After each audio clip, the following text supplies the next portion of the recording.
Hello guys, পিঠা খেতে যাচ্ছি। পিঠা যেখানে যাব খাওয়ার জন্য। সাথে আমার ভাগনা আছে। বলো তোমার নাম কি? আমরা চলে যাচ্ছি 1 mile 2 mile 3 mile 4 mile 5 mile. একটু করে রেস্ট করার সময় নেই আমাদের হাতে।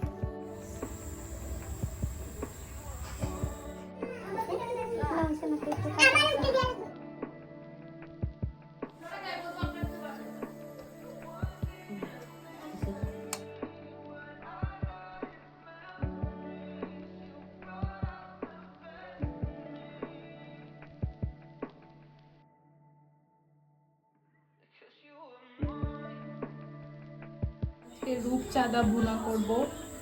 এই যে কড়াইয়ে এখন তেল দিয়ে দিব। ভাজা প্রায় শেষ। এখন এখানে পেঁয়াজের পেস্ট দিয়ে দিয়েছি। এটা যখন এই রান্নাটা রান্না করলাম, দেখে নেবেন কেমন হয়েছে। জানাতে ভুলবেন না, না জানালেও সমস্যা নেই।